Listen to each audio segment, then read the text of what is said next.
Hi, and welcome to New Gods Sunday School. I'm Tom Scioli, author of Jack Kirby, The Epic Life of the King of Comics, and Fantastic Four Grand Design. And today we're talking about Mr. Miracle #1. He cheats death, he defies man, no trap can hold him. Mr. Miracle. My enemies think that escape from this is impossible, but they're in for a rude shock. Goodbye, Mr. Miracle. You lost your wager and your life. Super escape artist, the making of a legend. Kirby's here. You can feel the excitement of these, the number ones, the Kirby DC number ones. He's excited about what he's working on. The company is excited about the prospect of, stealing some of the Marvel thunder and bringing it back to DC. It's before the whole relationship goes sour, but you can just feel the excitement and just all the blurbs on the front. And I love that they're trumpeting Kirby's here. I mean, back in those days, sort of the idea of like a superstar comic book artist, writer was, it wasn't sort of the same thing that it is now. There's not too many other people you could think of where they trumpet their name on the front there. I've always loved this cover. It's just, really beautiful. The colors are great, and the design of it and Meet Mr. Miracle, super escape artist in the murder missile trap.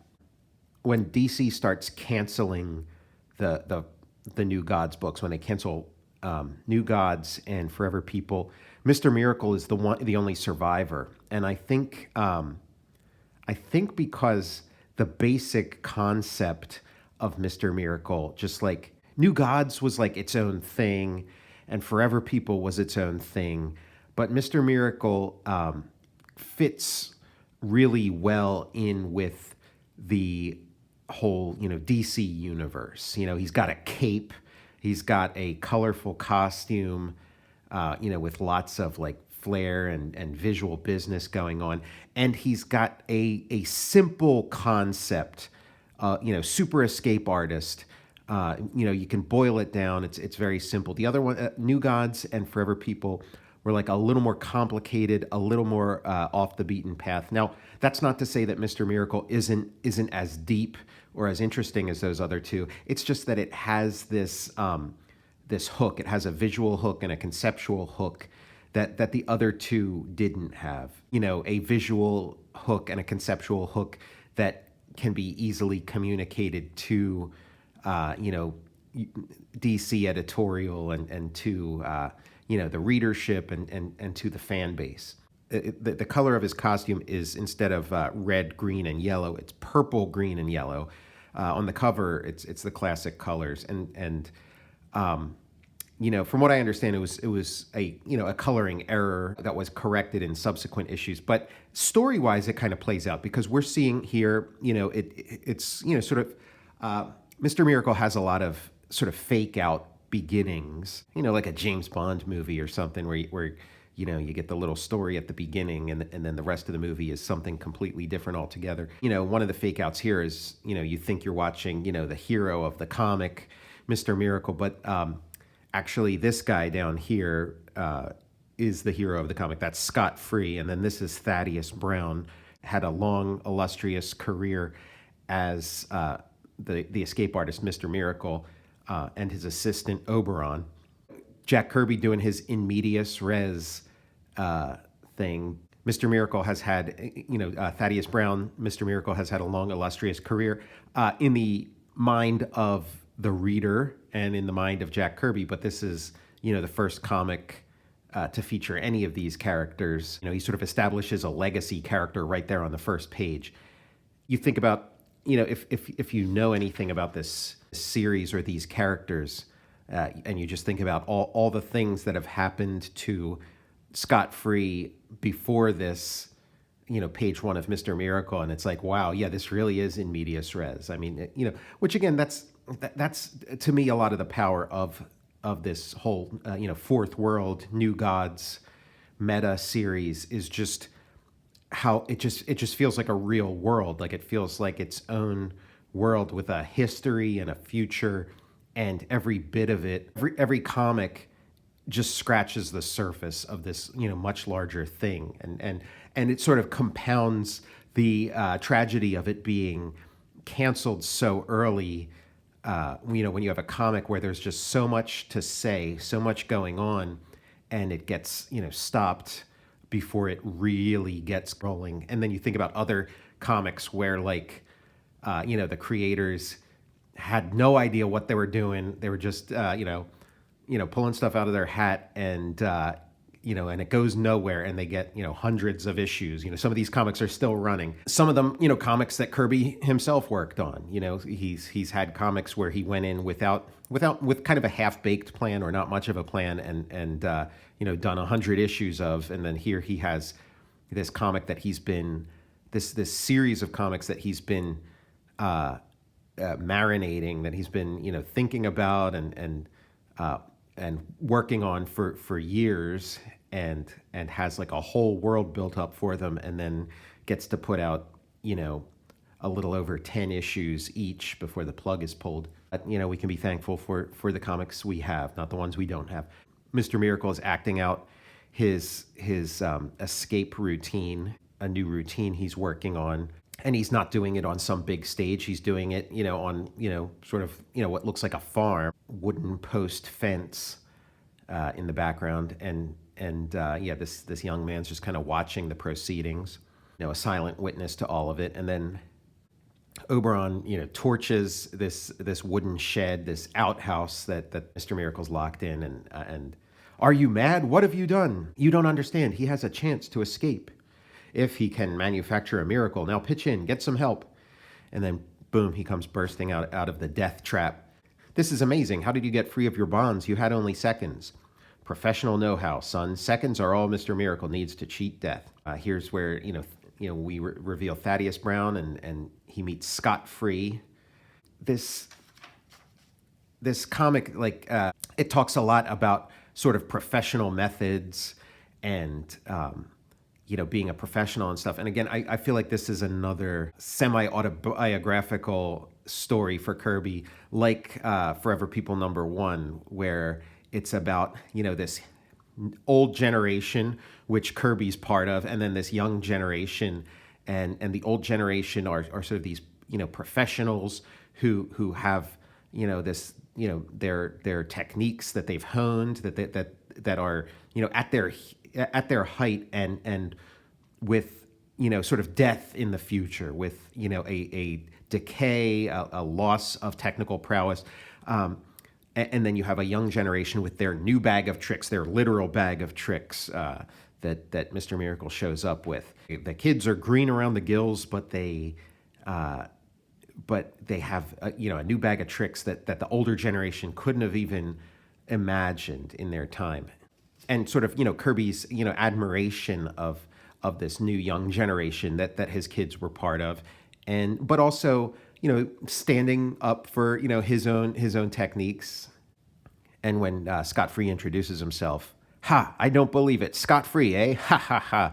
Forgive me, boy, but the name does evoke a reaction. It has in the past, sir. I was raised in an orphanage, and many of the foundlings were given such names to sort of, well, make them feel as individuals.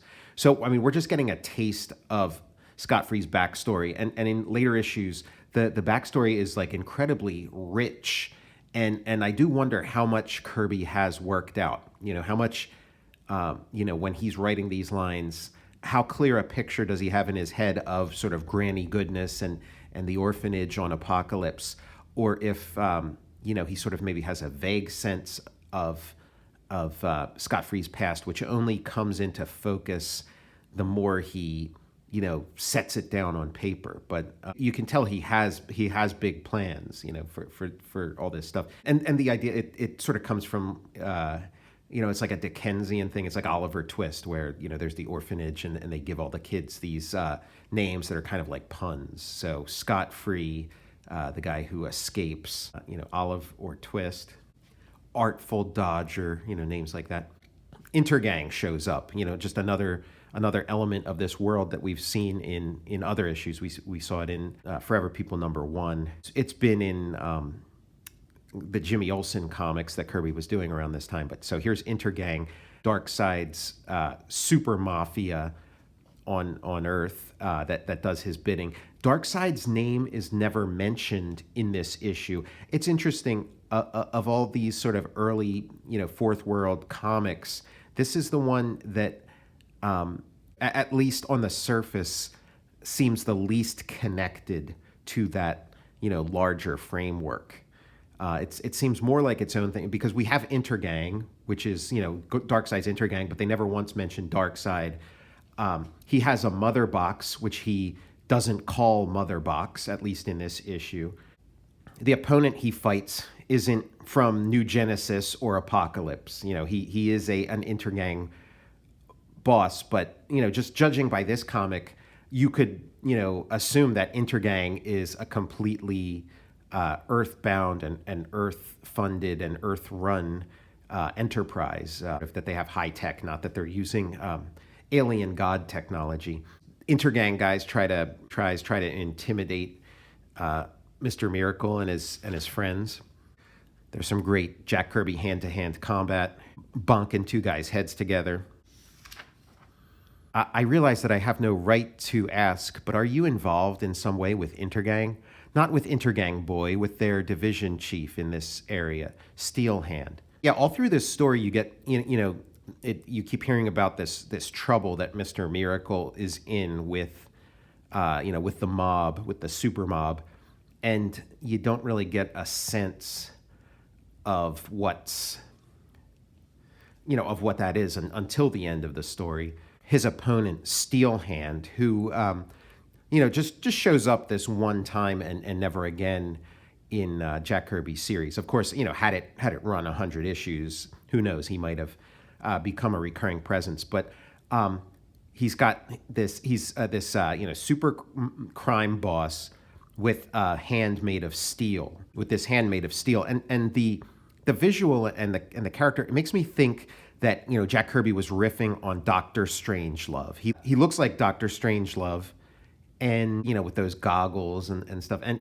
I can only guess that maybe Jack Kirby had initially named this character Strange Glove, or named him Dr. Strangeglove or Strange Glove, with this sort of metal hand he has. And maybe thought better of it, since it was too close to the actual name.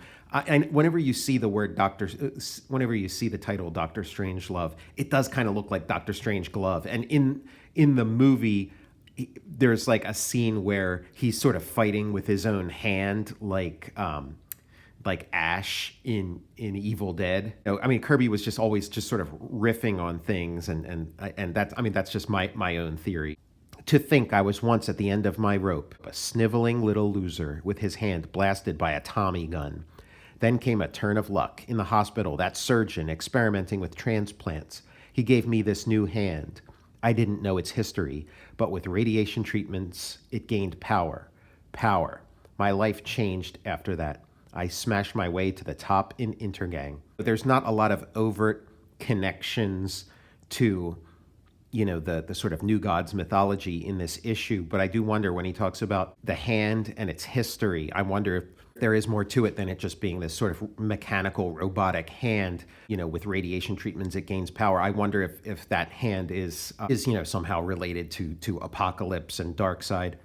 I think maybe this aspect of Mr. Miracle helped it survive, when they canceled the rest of Jack Kirby's New Gods books, because it, can so easily be detached from the larger mythology, as opposed to the other ones. Now, not to say, this, as the series goes on, it gets very deeply connected to Kirby's mythology, but it also has this sort of separate aspect. He can just be a crime boss who has a high-tech hand. He doesn't have, demon with the glass hand. He doesn't have to be... he doesn't have to be a guy with ancient alien god technology. And, Mr. Miracle, the other thing, so many of Kirby's superheroes are so sort of urban, their adventures clearly taking place in Manhattan or some version of Manhattan, even if it's a fictionalized, DC universe version. But here, Mr. Miracle is centered in the suburbs, living in this nice old house. And Thaddeus Brown is telling him about his career and about his son Ted, who died in Korea.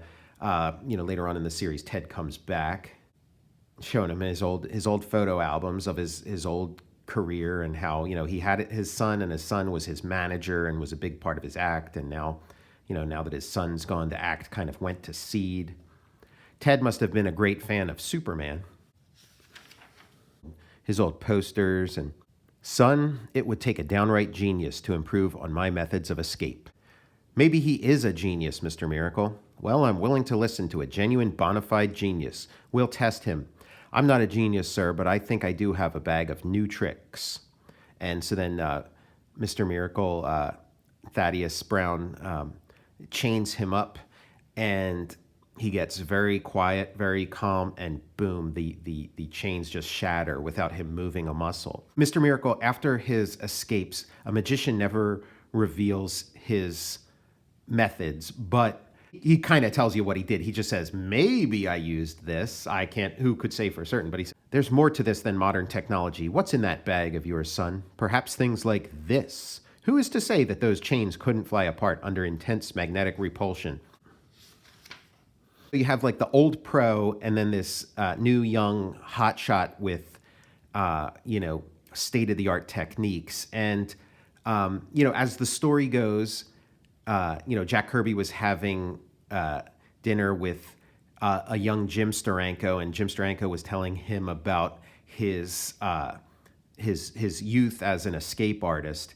And then that just, fired Jack Kirby's imagination, as things tend to do. Just his imagination just started going a million miles an hour, and then created this, as a result of that conversation, this idea of a super escape artist comic book. And so when I see this sort of, the old pro and the young hotshot, and I can't help but think that Jack was sort of talking about him and Steranko, or at least his perception of his relationship with Steranko, that Jack Kirby is Thaddeus Brown and Scott Free is Jim Steranko, and that they have their different techniques. You have sort of a sort of friendly encounter between these two generations that have very different ideas about how to do things, but and each one fascinated by the other. Scott Free kind of fascinated by the nostalgia and the history of Thaddeus's, career and background, and then Thaddeus kind of fascinated by this, bag of new tricks, and I'm still curious about that bag. Now, Steel Hand, to eliminate Mr. Miracle, he hires a sniper, and again, this is less than 10 years after the Kennedy assassination, and it's after Martin Luther King and Robert Kennedy, and so this sort of sniper and assassin's bullet is it's just all over the consciousness of the time, and sort of finds its way here.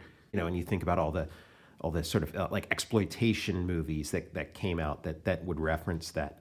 And so they're setting up a big trap, another death trap for this rolling steel ball, but at the same time, Thaddeus is shot, and so now he's not going to be able to escape. So Scott Free has to step in and fires this bolt that diverts the steel ball. Steel Hand said he could devise the big trap, the one that was escape-proof. I should have known he meant death. So, I mean, there's that statement kind of lays out the thematic underpinnings of this series and of this character. The big trap is death, and I think of Grant Morrison's Mr. Miracle series that he did, and how he must have been sort of riffing on some of these things, because that becomes the ongoing element in there was that the escapes were it was just death. It was just this avoidance of death. that this is one way of facing death. So scot-free, in Thaddeus Brown's dying moments, scot-free pulls out his mother box. He doesn't call it a mother box, so but it does all the mother box things. It ping, ping, pings. This is what was in my bag. It looks like a box, but it has a strange power in it. It's over. He passed away peacefully. A peaceful death seems like an ongoing theme in this series, in all of this meta series, and that that's one of the functions of the gods is this sort of peaceful transition into death. I mean, prior to this, we saw the mother box in Forever People #1. In New Gods #1, Orion doesn't reference or use his mother box either. So, I do wonder if Kirby had sort of the Forever People mother box, and then he has this device that Mr. Miracle has, and if maybe, at some point after this, he thought, how about instead of just that particular one being called mother box, what if they're all called mother box? What if that's, instead of being the specific name of that sort of talking, pinging cube in Forever People, what if that just becomes the generic name for all of these, like Band-Aid or something? Oberon fills you in a little more on the backstory. We haven't been giving a specific reason for why Steel Hand is stalking Thaddeus Brown. And so, we finally get it, that they were in the hospital together. They made a bet, sort of, I guess, a half-joking bet for $10,000, shook on it, just something to pass the time, that the wager was that Steel Hand boasted he could stop Thaddeus with an escape-proof trap. They made this bet. They did shake on it, but Thaddeus didn't really have any intention of following up on it until he decided to come out of retirement and needed some seed money, and so he approached Steel Hand for the money, and then Steel Hand, realized he wasn't going to give this guy $10,000. Welch on his bet, and save face was to kill him. Interesting logic, but organized crime was on Kirby's mind at this time. But Kirby did In the Days of the Mob, so I mean he had a lot to say about organized crime at this time, and it works its way into these books, in the form of Intergang. So now he's going to arm wrestle a robot, and he beats it. There's a concept for another comic. How about a super arm wrestler, kind of like a superhero version of Over the Top? I don't believe it. You're dead. The age of miracles isn't over yet, Steel Hand. Look again. So yeah, this idea that he's showing up, in that costume, and it kind of freaks him out. It's revenge from the dead. It's Mr. Miracle. He can escape anything. By the time I read this story, I had already read, a bunch of other Mr. Miracle comics, and the excellent one that Mark Evanier and Steve Rude did in the 80s, the one-shot. So I'm trying to imagine someone reading this in 1971, right off the stands for the first time. And, they don't, information is sort of given out in this in a suspenseful way. So I know that that's scot-free in the costume, but nothing in the story tells you that. So if you're reading this, you would just be like, oh, wow, Thaddeus Brown defied death somehow. I saw him die, but here he is. He's back. Mr. Miracle's back. Mr. Miracle, he's alive. The guy's a hoodoo. Scot-free kind of facilitates the continuing of Mr. Miracle's act, and proves that you can't kill Mr. Miracle, by him becoming Mr. Miracle, him donning the suit and adopting the identity. So you can imagine this, it's like the Phantom, I guess. Lee Falk's Phantom, that has the reputation of being immortal, but it's really just a bunch of different people, wearing the same costume. Now we're up to the cover. They chain him to a rocket and send him into space. An exploding rocket, a missile. Goes up, it explodes. That's that. I mean, this spectacular death, which is the ritual of the escape artist. It's sort of this spectacular death, and then you're alive. There you are. You're okay. And I'm not the first one to make this connection, but Mr. Miracle is sort of interpreted as a Christ figure that he dies and rises again, and repeats that ritual again and again, symbolism of it. But anyway, he comes back to his office, and who's sitting in his chair but Mr. Miracle? He karate chops the desk in half, which we'll see Non do in the Superman movie with Christopher Reeve. In Superman 2, he karate chops the desk he karate chops Perry White's desk in half. There's a little bit of a scuffle.